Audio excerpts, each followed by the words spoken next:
Bismillahirrahmanirrahim. Assalamu alaykum, hörmətli görürmənlər.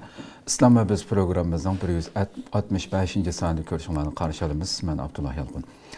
Qadirli görürmənlərimiz, hammalığa məlum bolğandək, yıllardan bu yan davam qılayotqan proqramımızda hər bir Müslüman Qur'an və sünnət nuru aslı düşünüş gerek bolğan nurgun mavzularını ayrım-ayrım tema qan şəkildə huzuruna sunup kilovatımız. Allah subhanahu wa ta'ala sözlənən barlıq temalarını hər proqramımızın beşida bu dua bilan başlavatımız və axırlaşdırvatımız. Doğru şəkildə düşünüb, şunun ruhiga asasən əməl qılıb, həm dünyada həm ahirətdə Allah'ın rəhmətinə erişkən şu bəxtlik müminlərin qatarıdan qılışını tövənçilik bilan Rabbimizin sorayımız. Bugünkü temamız tünügün elanımızda bəgəndək, əlbəttə, bulubmu bugünküdək şu yıllardan bu yan milletimizin beşiği kilovatqan xilma-xil musibət, qalbimizni pükilavatqan vaqtda hər bir Müslümanın qalbiga, xiyalığa, ixtiyarsız halətdə kilidğan, onun cavabını bilişki qızıqıdğan temalarının biri bolğan milletinin beşiği kəlgən musibət, sınaq mı yoki jaza mı degan temada toxtulğanlığımızı elan bergan tox. İnşallah vaxtımız yetkənçə bununla tirişimiz. Programımızın daimlik aziz mehmini hammalar tunuşuq bolğan hörmətli Ustad Şərq Türkistan Ülümalar Birliği şundaqla Dünya Alimlar, Müslüman Alimlar Birliği əzası Abdurrahman Cemal Kaşiğari'ni təklif qılduq. Qiymetli vaxtını çıxırıb qədəm təşrif qılğanlıq üçün köpdən-köp rəhmət etimiz aldırdım. Rahmet. Allah razı olsun. Qadirli görürmənlərimiz, programımız YouTube və Facebook kanallarımız arqalıq Nəq Meydandan tarixli otudu. Ekran alda çıxıb duruyatqan nömrümüz şundaqla İctimai fikir vasitələrindəki əlaqə vasitələrimiz arqalıq proqramımızға əlaqədar hər qandaq fikir təklif bolsa berişinlərini, şundaqla suallarınlar bolsa soruşunlarını ümid qılımız və köplügən qayındaşlarımızın faydalanışı üçün həm bəhərləb qoyuşunu həm unutmağayslar. Ondaqda başlayıb keçsək, ustaz, əlbəttə hər bir bulub mühacirətdə yaşayatqan hər birimizin qalbidən ötüdüğən bir sual əmdi bu. Şunun üçün bugün inşallah mavzurumuzga kelişten burun. Nima üçün Allah şu məzlumlarning dünyada əlbəttə bu zulmni faqat bizlam tatmayotimiz. İslam dünyasıga qarasaq, İslam dünyasındakı nurgun qan yaş, ko'z yoshlari to'xtovsiz eqiyotidir. Endi şu məzlumlarning beşiği kelayotgan musibatni nima ishqa Allah masalan to'smaydi degan savollarni masalan ba'zilarning qalbiga kelishi mumkin. Buning bu qanday javob chiqadi? Bismillahirrahmanirrahim. Cenab-ı Allah hamsına peygamberimizge dua salamlar olsun. Zulüm haddidin aşka vaxtıda, bugünkü zamanda gidik. Adaletsizlik, yuqurpellik çıqa vaxtıda, şəxsi ve ictimai, xalqara sahada. Cellatlarının, ya zalimlarının ki kamçıları, məzlumlarının ki bedellerini izip taşlığa vaxtıda. Erle ölüm cezası hüküm kılınğa vaxtıda. Ayallar zindallığa taşlanğan nalip hareketleri anlanılan vaxtıda tabi halde Allah'ın yardım kaçan diyen bu sual her bir Müslümanın ki zihnine, akliye kemmeye kalmaydı ki. Mata Nasrullah Allah'ın yardımı kaçan ki dep soruyor. Bunda bir peytte Müslümanın bu sualını soruşu tabi. Allah'ın yardımı kaçan ki de keçikip gitti. Bunu zamanında burunku Müslümanlığım sorulan hatta peygamberle anlatıldı mı bu xil cevaplar kelgen. Ama bu dünya hayatının takazzasını düşünmeyi, Allah'ın ki takdirige razı olmayı, Allah kene, Allah nemişka ilgi çıkmaydı. Nemiş biz Müslüman bolsak mı kafirinin ki mahkumlık aslı koyup koydu. Nemiş için Allah Teala bu zulüm toxtu için arılaşmaydı degen koşu. Bu suallar bugünkü zamanda takdir babını düşünmeyenlik, dünya hayatının karakterini düşünmeyenlik, akidini sağlam düşünmeyenlik sebebiydi. Bu xil türdeki suallar oturuğa çıkmadı. Halbuki bir zulüm boğa vaxtıda, qiyinchilik boğa vaxtıda Allah'ın yardımı kene, kaçan kelidi deb so'rash bu tabiiy bir ahvol.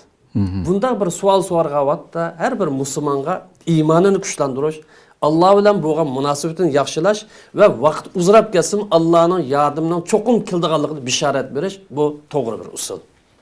Peygamberimizin zamanına qarasak Bu yordamimiz qachon qildi? Unda jafo tortib, bunda jafo tortib, Habbab ismli bir sahabi vakili so'zlagan vaqtida payg'ambarimiz ilgirki iymon aytganlarning bu iymonning odatki bir narsa emas ekanligi. Bu rivoyat emas ekanligi, xolisi u yoqqa bu yoqqa yo'tkilgan narsa emas, hatto jon kesib mustahkam turgan narsa ekanligini ifodalab, ilgirki ummatdagi mu'minlar, musulmonlar o'zining iymonini qo'g'dash uchun o'limga rozi edi. Tömür tağaqlar bilan tarlab kelsim iymondan voz kechmagan sizlar nimada chilamas odamlar, nimada aldiran odamlar sabr qilinglar. Bu sinoq dunyosi, bu iymoningizda haqiqiy samimiymi yoki samim sinilislar deb payg'ambarimiz sahobalarga shunday bir yo'lni ko'rsatgan. Qur'oni Karim qarasaqmi, Allohning yordami qachon keladi degan bu savoldan so'ralganligida Alloh taolo bunday dedi. Am hasibtum an tadkhul jannah. Sizlar musulmon bo'ldinglar, iymon etdinglar. Tabiiy holatda musulmonlarning eng cho'ng orzusi Allah'ın razılık eriş, cennete giriş. Sizlar iman ettik deyishveradilar. Cennet girmen deb o'ylamsizlar. Bu iymonningki bir taqozosi bor. Bu iymonningki bir aloyidligi bor. Bu cennet girishning bir bedeli bor. Bu cennet bu haq bilan batil orasidagi bir kurashdir. Zolim bilan mazlum orasidagi bir kurash, shayton bilan solihlar orasidagi bir kurashdir. Bu cennet girish uchun bu yerda bir turli sinoqlar bor. Bu yer ba'sa. Bu sınaq jarayan nurg'un qiyinchiliklar kelishi mumkin, nurg'un ziyonlar kelishi mumkin. Hattoki inson men haq yo'ldim, xato yo'ldim degan uchun bunday tavrinish ahvollarini yuz berish mumkin. Qur'on va zuzil uzlashadilar. Degan mushunday ahvollar bo'lishi mumkin. Bu jannat kirishning bedeli bor. Men zamonida payg'ambar va payg'ambarlar bilgi bo'lgan mu'minlar mata nasrullah. Allohning yordami qachon keladi deb ashundaq degandi. Demek dahşatning ağırlığıdan, xafalıqning ağırlığıdan, musibatning ağırlığıdan müminler ve peygamberimiz aşağı deb ketgandi. Demek bu sual qiyinchilik ağırlaşgan vaqtda kelish tabiiy emas tabiiy. Ama bunday bir ahvolda qarindoshlarımızga dunyo hayotining xarakterini bir tushunish lazım. Allah nerede? Nima uchun bizni darhol qutqazmaydi? Nima uchun aralashmaydi? Musulmon bo'lsaqmi, nima uchun biz kafirlarning ostida yaşayotimiz ya çüp kaldık bu sualını koyduğalla bu dünya hayatının bir karakterini düşünmemiz lazım. Dünya hayatı hemimiz bilgendeki sınak bir hayat.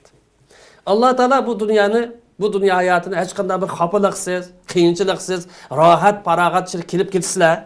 Hiç kadar bir sıkınçılıkka, kıyınçılık, xafalıkka, musibet kalmaysızlar demedi. Belki bu dünya hayatı bir kıyınçılıkla toşkan bir hayattır. Bunun özgüçe capa müşakkatları vardır. Bana Beled suresinden meyle bir laqad halaqtan insana fi kabid. İnsanın hayatı capa bilan ötüdü. Muşaqqat bilan ötüdü, qiyinchiliklar ötüdü. Demek bu sınaq hayatı olgandikan bunun özü güçlük çoğ olsun, az olsun, kichik olsun bir japası var. Xo'sh. Shuni Allah Taala iymon etgan odamlar, men iymon etdim degan odamlar iymonida rostchilmi, rostchil emasmi? Haqiqiy iymon etdimi yoki saxtpazlik qilib o'tamdi? Rostchil bilan yolg'onchilarni ayirish uchun sinayman. Bu sınaq olgandikan cho'qim bir yerda bir qiyinchilik bo'ladi, cho'qim bir yerda bir musibat bo'ladi, xafalık bo'ladi, krizis bo'ladi. Bunun Qur'oni Karim bu vaqtda hasiban nas ayaqulu hasiban nas ayutraku ayaqul amanna. İnsanlar iymon etdik biz. Musulmon bo'ldik deyish bilan sinalmaymiz. Bizga hech qanday xafalık kelmaydi, musibat kelmaydi. Iymon etdik desak, uni jannat kirib ketimiz mushtaq o'ylamdi unday ish yo'q. Xo'sh. İman etdik deydigansiz ya cho'qim buniki siniqi valaqat fatannallazim min qablim. İlgirki mu'minlarim sinagan, sizlarni sinaymiz. Kim rastçıl imanida, kim saxtpaz, kim haqiqiy mustahkam tura oladi, kim yolg'onchi buni bilish uchun sinaymiz. Ma haqiqatni bilinglar dedi. İmanning kimi uzukchilik badali bor. Bu dunyo hayotining taqozosi sinoq hayot. Alloh taolo insonlarni bir-biringlar bilan sinayman dedi. Bu yerda zolimlar bilan mazlumlar orasida bir-bir sinaladi. Boylar bilan kambag'allar sinaladi. Tajovuzchilar bilan mahkum millat sinaladi. Kuchliklar bilan ojiz millat sinaladi. Qur'oni Karim bu vaqtda va ja'alna ba'dakum li ba'zin fitna. Bir-biringlarni sinoq qildik. Biringlar yana biringlar sinalsizlar yuqorida. Zolimlar mazlumlar bilan, kuchliklar ojizlar bilan, boylar kambag'allar bilan yana birlari haq ahli, botil ahli bilan sinalsizlar.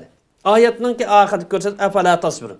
Kim mushun sabr qila olsa, kim bardoshlik bilan olsa uftadigani shu dedi. Sabr qilamsizlar, sabr qilamiz, bel qo'yib o'tamsizlar, mushuniga bog'liq bu sinoq dedi. Yani shundalik sinoq buni to'xtab qolmaydi. Dunyo hayoti ba'zi inson biroz qo'rqinch qiladi. Ba'zi narsadan ziyon tortadigan ish qiladi, ba'zi narsa qo'ldan ketadigan ish qiladi, badal to'laydigan ish qiladi. Masalan, "Vala nabluwannakum bi shay'in minal khawf" oyatning oxirigacha biz sizni sinaymiz. Biroz qo'rqinch bor. Ba'zi mol-mulkinglar qo'ldan ketadi. Tijoratinglar oqmay qoladi. Qo'lingda igdorchiliginglar yo'qolib ketadi. Ba'zi jon ketib qoladi. Kim utib chiqadi bu yerda va bashara sabr. Kim sabr qila olsa, kim chidamliq tura olsa, kim o'zining iymonida prinsipi mustahkam tura olsa, mana shu odam g'alaba qiladi. Dunyo hayotining taqozosi sinoq hayot. Bu sinoq bo'lgandan keyin buni hammamiz ozdir ko'pdir o tarafdan yoki bu tarafdan sinanamiz. Sinoq demak bu yerda bir badal to'lashmadi. Unda o'g'an vaqtida bugungi o'xshash bir xafalık kunda olsun, musibat kelgan kunda olsun, millat xarakterli Allah qani deb, xuddi Allohning boyuqligiga ishonmaydigandek. Bu xil shaklda savol so'rash tagidan tadbir savol, xato savol. Allah qani? Allah nima uchun bu zulmni bizdan to'sab qolmaydi? Nima uchun bu qirg'inchilikning oldini olmaydi? degan bu savolni so'rash tagidan xato savol. Biz iymon aytdikmi? Iymon aytdik. Haq bo'lganlik uchun iymon aytdik. Endi ma savol nimaga aloqador savolsa, Allah nerede deb so'rashdan ilgari sen nerede degan savol so'rash lazım. Shu odamdan. Sen nerede? Sen kim? Sen nima uchun mush kuniga qolding? Nima uchun zulmga qarshi nima uchun mahkumlikni, xo'rlikni qabul qilding? Nima uchun sen qo'lingga bir narsa o'zingning izzat sharafingni qo'yding? Sen nerede degan bu savolni inson so'rash lazım. Allah nerede deb so'rash bu tamamen xato bir savol. Mantiqiy jihatdan, logik jihatdan. Şu bu yerde Müslümanlarımız, qarindoshlarimiz bu Allah nerede degan o'sha e'tiqodiy shak olti kelib qolgan yoki o'zining dunyo hayotiga nima uchun kelganini bilmay qolib qolganlar o'zini sen nerede? Ya'ni men nerede? Men nima ish qildim? Men Allah buyurgan payg'ambar ko'rsatgan ishni qildimmi, qilmadimmi? Zulmga qarshi, adolatsizlik qarshi buning qarta chora tadbir qo'llandimi, qo'llandim yoki beshimni ishkim chiqiblam yudimmi degan bu savolni har bir musulmon o'ylash lazım. U vaqtida beshimiz nima uchun kulpat keladi, nima uchun bu dunyo hayotida biz qiyinchilik qilyapmiz degan bu savollarning javobini bilalaydi. Oxiri shuni deyalamizki, bu dunyoda yuz berayotgan qiyinchiliklar, musibat, xafaliklar hamma uchun sinaq. Zolim uchunmi bir sinaq? Mazlum uchunmi sinaq? Mazlum uchun yordam qo'lini sunmay tomosha ko'rib turgan uchinchi bir taraf uchunmi? Onun uchun sinaq. Hammamiz sinaq maydonida, hammamiz sinaq zalida, bu sinaq zalida har xil shaklda imtihon beryapmiz. Ya uftimiz yoki turimiz. Lekin Allohninki g'ofil emasligini, hamma ishni ko'rib turayotganligini, Allohning zulm qilmaydiganligini, Allohninki mu'min bandalar yordam berganligini, haq yo'l tutganlarga cho'qim nusrat qilganligini buni ishonish lozim. Bu iymonning taqozosi. Hakikaten yani. Ya Rabbi, hoş endi bugungi mavzumizda millatni beshik kelayotgan musibatlar sinoqmi yoki jazomi deb mavzu qo'ydik. Albatta yuqorida so'zlangan so'zlab o'tgan narsadan har birimiz har xil shaklda o'zimizga tushliq Allohning irodasi bilan xilma-xil sinoqlarda yashayotganligimizdan tushundik hamda yuqoridagi gaplardan. Yana hamda bu aramızda hem Müslümanların otursa devamlı bulup durduğun sözler var hamda. Milletimizin içindeki nurgun nuqsanlıklarını, ayıplar, kemçiliklerimizni oturup koyup durup bu benim şu işlerimiz sebeplik Allah'ın cezasını tatıvatımız. Dep mi bunda geplecek sözlüğünde hamda. Bu Allah'ın beşimiz gelgen şu işler. Şu kıgan yukarıdaki mavi işlerimiz sebeplik Allah'ın cezası bu. Dep bu sözlerimi köp aytıldı. Şoma bu kelgan ishlarninki beşimiz kelgan arkadaşlarninki sınaq ibtila bo'layotgan sınaq yoki jazo ekanligini qanday ayiramiz endi bu yerda? Buningda sınaq bilan jazoning ikkisininki alohidaligi yoki farqlari haqida ayrim bir to'xtalish to'g'ri keldi. Biroz uzunroq. Bugun o temaga kirmay balkim bir maqola e'lon qilishim mumkin yoki bu temamiz davomlash qilishi bu daqiqatimda bayon qilishim mumkin vaqt munosabati bilan. Ammo beshimiz kelayotgan narsa sinoq demdik yo jazo demdik bir umum nuqtadan qarasak yana buni bilib olamiz. Har qanday bir jamiyatda bo'lib bir musulmonlikni da'vo qilgan bir jamiyatda gunoh ma'siyatga ishib ketsa,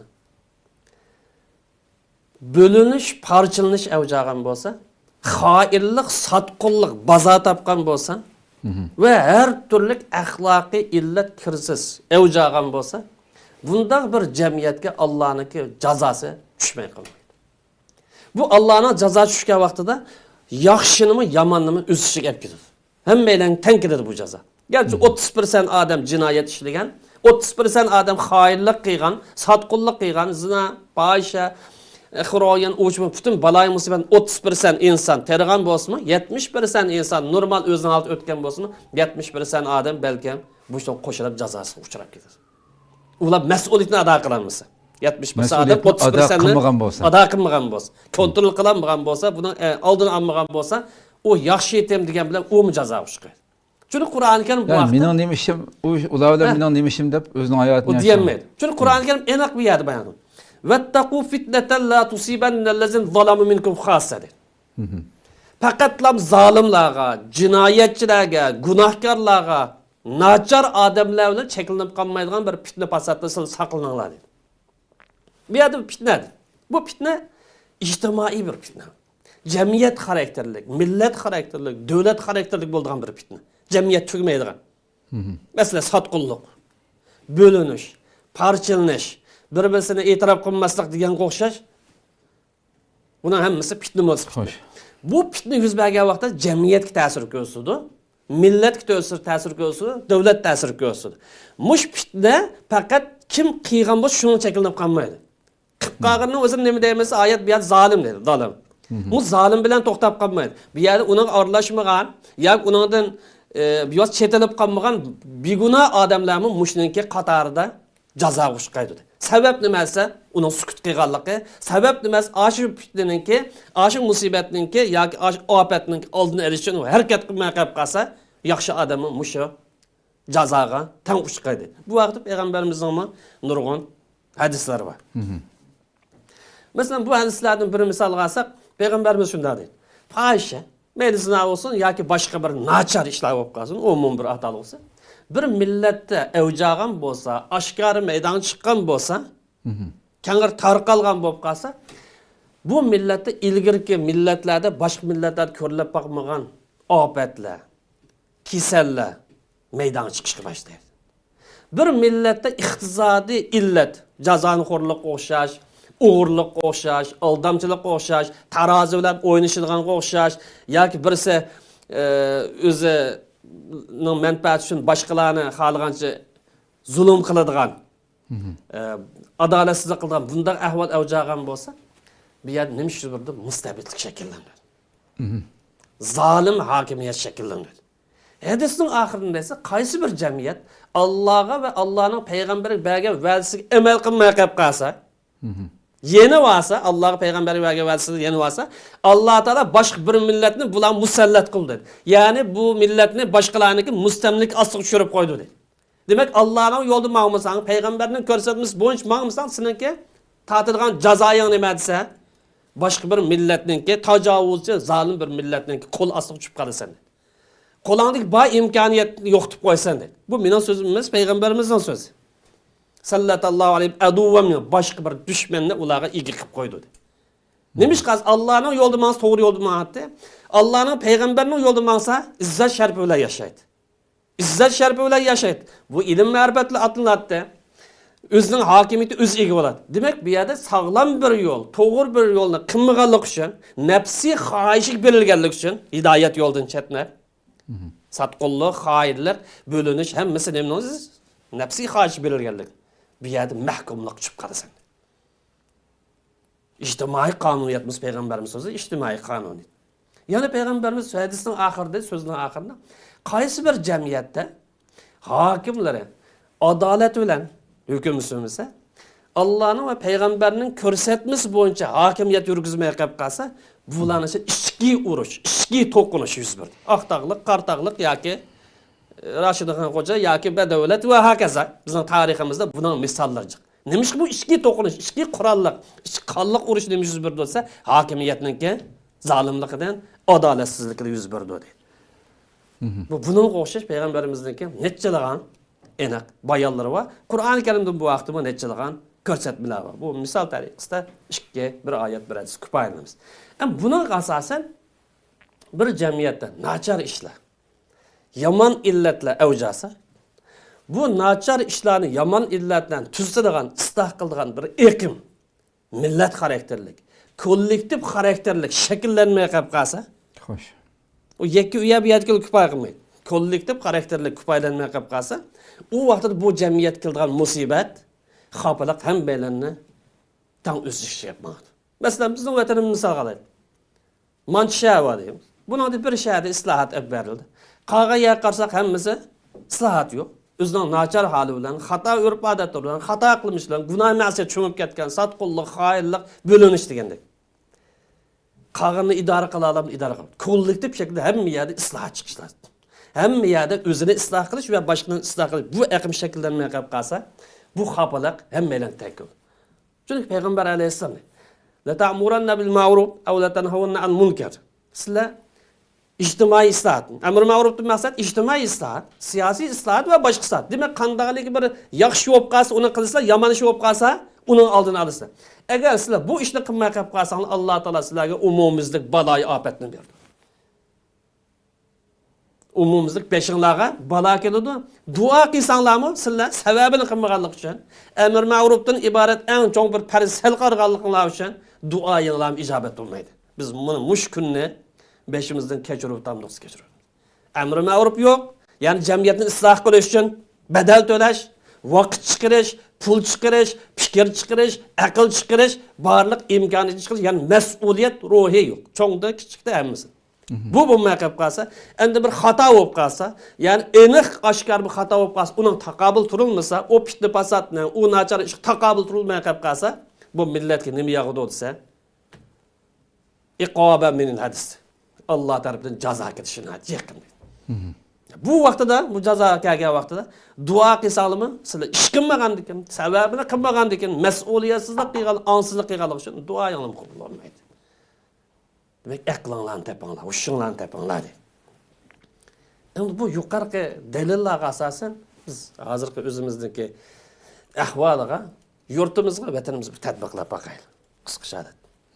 Vatanimiz qarsak, bir musibat altida, xo'rlik altida, mahkumlik altida. Mushning yetgan musibatlar, mush holatga kelgan nasl nima desa, tabiiy holatda balkim nurg'un insonlar bo'linish deb javob berish. Parchalanish, ittifoqsizlik, xoinlik, sotqinlik, mas'uliyatsizlik, ongsizlik deydi. Mush nasl hammasi avjaldimi yoki qisman ishlam. Bo'linish. Bu her taraf qarash lazım. Aqida jihatga bo'linish, musulmon dinsizlik, ijtimoiy jihatga bo'linish, siyosiy jihatga bo'linish, iqtisodiy jihatga bo'linish, to'g'ri yo'lda mang'an, haromda shug'ullangan, hamma tarafga bo'linish. Inoqsizlikning doirasi, sotqinlikning doirasi, xoinlikning doirasi, mas'uliyatsizlik, ongsizlik, nodonlikning doirasi qarsak bu yomon. Avjaldimiz avjal. Buni bir 4-5 odam bilan to'xtatib olmaydi. Cheklab qo'ygan olmaydi. Qaraydigan bo'lsak, Alloh taolo bizga ato qilgan eng cho'ng ne'matimiz vatan ne'mati. Iymondan qapqasi eng cho'ng ne'mat vatan ne'mati. Iymon albatta birinchi ne'mat. Alloh bizga ato qilgan iymon ne'matini qo'limizdan tattirib qo'ydik. Bizga bergan qo'limizdagi narsani saqlayolmadik, tatqizib qo'ydik. Vatanni tatqizib qo'yishdan iborat bu xafalik, bu musibat, tragediya to'xtab qolmay, uning ustiga qatma-qat xo'rlikning ichida, qirg'inchilikning ichida yashadik, yashab keldik. Bu reallikmi desa, bu reallik. Buning sababi nima? Allah bizga iymon ne'mati berdi. Alloh shukr. Vatandan iborat buyuk bir ne'matni berdi. Bütün boyliqlari bilan, imkoniyat, sharoiti bilan. Buni qo'ldan ketkizib qo'ydik. Bunu bilan kupaylanmay, vatandan, yani musadir qilganliklar to'xtab qolmay, uni bilan birlikda nurg'un jonlarimizni oldi. Nurg'un mollarimizni oldi, nurg'un aqlimizni oldi, nurg'un izzat sharafimiz vayron qildi. Ishni qilib, hozir butun ruhiy dunyoyimizni olmoqda. Buning sababi kim? Allohning taqdir qilib qo'yganligi uchun. To'g'ri, bu dunyoning qonuniyati Allohning taqdirsiz bo'lmaydi. Lekin Allohning taqdiri nima? Biz bilmaymiz. Mush ishqa sabab bo'lgan bir qonuniyat var. Allah biz ko'z qo'ygan bir qonuniyat. Mushunda bir holat vatandan qo'ldan ketishi, mahkumlik, xo'rlik, tragediyaga duch kelishda sababsiz kim? Biz sababsiz. Aniq. Balkim dushmanga uning buning atimiz. Bu dushmanga sabab yaratgan, sharoit yaratib bergan, moslashgan, hamkorlashgan, ittifoqlashgan, Ağını buradar olgan, dost qatarı qilgan, qata o'tirib ishpagan voqeadan nurg'unlagan bir yerda illat bamutsi. Chunki Alloh taolo bizga ato qilgan vatandan iborat bu buyuk ne'matni agar bizda bo'linish bo'lmagan bo'lsa, ittifoqsizlik bo'lmagan bo'lsa, xoinlik, siyosiy xoinlik bo'lmagan bo'lsa, ijtimoiy sotqinlik bo'lmagan bo'lsa, kollektiv holat mas'uliyatsizlik bo'lmagan bo'lsa, ijtimoiy ya kollektiv shaklda angsizlik bo'lmagan bo'lsa, bu ne'matni bizdan tatib olmaydi. Chunki Allohning qonuni aniq. Allah bendisiz zulüm kılamdı, zulüm kılmaydı. La in şekertum la azidannakum. Sen doğru yolda mansan takımını birmen dedi. Allah zulüm kılamdı, zulüm kılmaydı. Ama bu vatan koldan gitti. Sebebini mesela yukarı koğuşlaştı. Sebep kimden bolduysa bizden gitti, millet karakterlik. Muşu o neyse. Ne deb qarash lazım? Bu bizi kelgan bir jazo mı yoki jazo emas? Agar vatanimiz qo'ldan ketgan bo'lsa, uning ustiga bugun qo'sh irqiy qirg'inchilik, xo'rlik, nurg'un xafalık duch kelgan bo'lsa, buning sababi Qur'on nima deydi? Hal tujzauna illa ma kuntum ta'malun. Sizlarga bir jazo kelgan bo'lsa, mukofot kelgan bo'lsa-mi, qilgan ishinglardan olasizlar? Agar bir jazo kelgan bo'lsa-mi, qilgan ishinglarning natijasini ko'rsatadi. Bunun qo'shib netçilgan ayetler var. El tuzavna illa ma kuntum taksibun deydi. Demek bu kelgan jazo nereden gelse tabi ma kasabet aydiyokum. Üzanglar sebepçi buna. Allah bizga bergan bu ne'matni ko'tarib bilan boshqasiga bermadi. O'zimiz boshlab keldik, o'zimiz hamkorlashdik, o'zimiz yordamlashdik, satqinlik qildik, to'xtamay chaqdik, iymonimizni xiyonat qildik, millatimizni xiyonat, vatanimizni xiyonat qildik. Bu xiyonatdan soni jiq. Bu millatimiz duch kelgan eng cho'ng illat birinchisi xiyonat, ikkinchisi bo'linish. O aqidaning passivlik, abgorligi, u yerdagi dinsizlik, otizmlik, o ayrim bir masala. Bu masalada chunqur o'ylanish lazım har bir qarindishimiz. Millatimiz qarsak kengir bir tarqalgan ofatlar bor. Mushu Allohning jazosiga sabab bo'layotgan. Buning qatoriga masalan eng mashhurini tilg'asak, e'tiqodiy munofiqlik. Eng cho'ng illat birisi e'tiqod. Musulmon deydi, ammo e'tiqod mustahkam turmaydi. Kafir bilan, ya kafir demeyin, düşman bilan, zalim bilan, tajovuzchi bilan apaq-chapaq bo'la oladi. Hamkorlasha oladi. Buni e'tiqodiy munofiqlik deymiz. Siyosiy xoinlik. To'xtamay chaqimchilik qilgan, xabar sotadigan, qaysi birisi burundan tortib hozirgacha bu xoinlik, sotqinlik. İdeya buzg'unchiligi yoki ideya buzuqchiligi. İctimai bo'linish. O'zininki bir butun kimligida mustahkam turolmaslik. Islomning qimmat qarash prinsiplarida uningda mustahkam turolmaslik. Axloqiy buzilish yoki axloqiy chiriklashish. Mustamlikchi dushmanni dushmanim deb qaramaslik. Mustamlikchi dushmanni dushmanim deb qaramaslik. Jihad ruhini inkar qilish yoki jihad ruhidan yiroqlashish. Bu musulmonning hayoti to'xtamay başdan oxirigacha jihad. Hamkorlasholmaslik, ichki urushlar burundan tortib hozirgacha bo'lgan, mayli siyosiy urush bo'lsin, mayli qurolli urush bo'lsin, yana bir urush bo'lib qolsin, mushularning hammasi millatimizning bugun kunlikda beshidan kechirayotgan musibatninki, qirg'inchilikning, xafalikninki asosli omil musamil. Demak, bu masala aniq. Qur'on Karim bu vaqt nima deydi? Taximmi? Ba'zanlar bugün boshqacha Qur'on nima deydi? Qultum anna hada. Biz qanday olab mushkuni qoldik. Qanday olab mush holat kep qoldik deysizlar, javobi o'zingdan so'radi. Qul huwa min inda anfusikum dedi. Sababchi sen dedi. Mush ishni targ'ani sen dedi. Mush ishni beshingga targ'ani o'zingdan so'radi. Allah bandisi zulm qilmaydi. Allah mümin, musulmon bandalarga zulm qilmaydi. Davomli yardım bildi. Ama xafalıkni tarvatqini, mahkumlikni tarvatqini, musibatni tarvatqini, jazoni, balani o'zi so'rab kelayotgan kim desa, o'zinglar der. Bu Qur'ondagi aniq ko'rsatmas. Shunga bu vatanimizningki mahkumlik tushishi millatimizningki irqiy qirg'inchilik, xo'rlikqa va yaqinqi zaman burun tortib irqiy qirg'inchilikni beshidan kechirishi bu masalani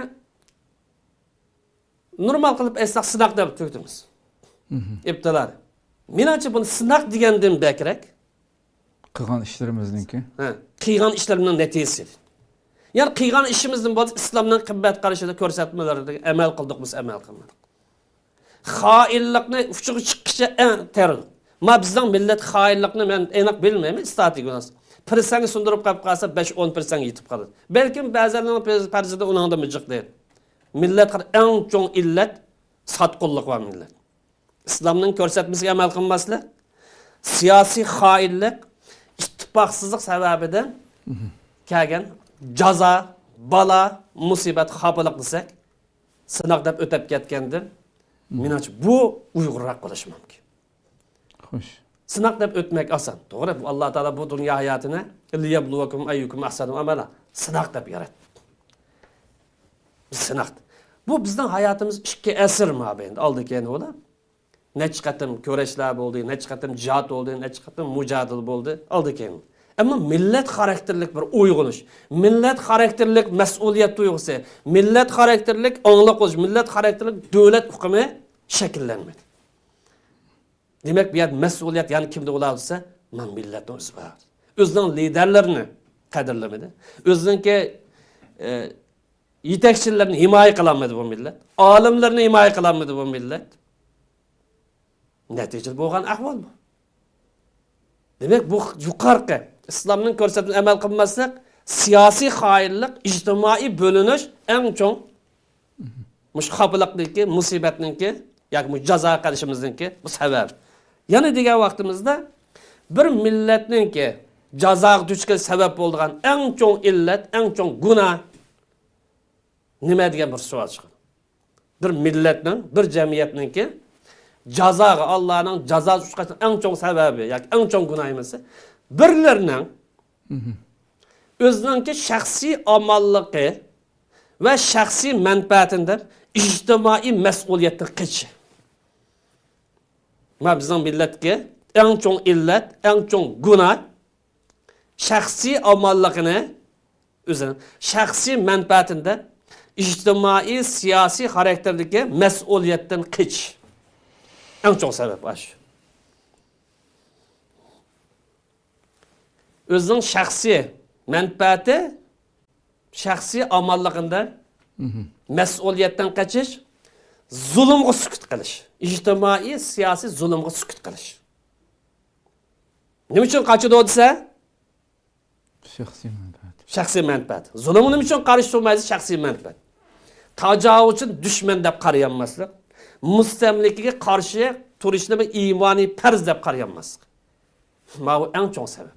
Bizning millatda ba'mus bor, kammo'z kar. Uning qishib gap qilsam men xafalık qildi dedi. Bu sen xafalık qildigan odam shayton odammi yoki yaxshi bir odammi? Birinchi savol. Qur'on Karimda shaytondan qochinglar dedi. Mayli insoniy shayton bo'lsin yoki fikri ozg'in shayton bo'lsin qochinglar. Uning qishib gap qilsam men xafalık qildi dedi. Agar bu odam Allah yaxshi ko'rgan avliyaulloh bo'lsa, Allah yaxshi ko'rgan solihlarning qatori uning qiyindan, uning yenidan kimni qashib berasiz? U sizni to'g'ri yo'l boshlamdi, xato yo'lga boshlandi. Balkim ba'zanlarniki o'zi kuchlik uzrisi, bahonasi, sabablari bo'lishi mumkin. Lekin normal holatdami? Bir ahli ilm qarta, bir da'vatchi qarta, Qur'onni va payg'ambarning ko'rsatmasi yetkazgan bir odam qarta, mushkil tuyg'udagi insonlar mavjudmas mavjud. Siyosiy tashkilotningki yoki jihad ro'y qilgan, men millat qutqizish uchun harakatlanish lozim deydigan uningdan alliburun yukidigan odamni nurg'un odamlar. Men millatningki ruhi jiq o'lgan bir millat. Buni iymondan boshqasi turgizolmaydi. O falsafa, bu nazariya yoki o nima bu? Iymon ruhidan boshqasi bu millatni turgizolmaydi. Hozir dushmanimiz yoki Xitoyning qilayotgan eng cho'ng zarbasi mesela bu millatning ruhini o'tirish. Bu millatning ruhi bo'lgan e'tiqod ruhini yo'q qilish. Buning uchun har turli fitna fasod, mayli vatandan ichida sirtida bo'lsa. Bu sirtidagi islom dushmanligi. Islomdan bir-birlab yo'qtish urinishlari. Kur'an hakkındaki töhmetler, peygamberinin körsetmeleri hakkında töhmetler, İslam ölümaları hakkında piştirmesen hemmisi vatandik o yerdeki del davamı. Ondan başka şey emas. İstihbaratni o yerler Xitoy istihbarat.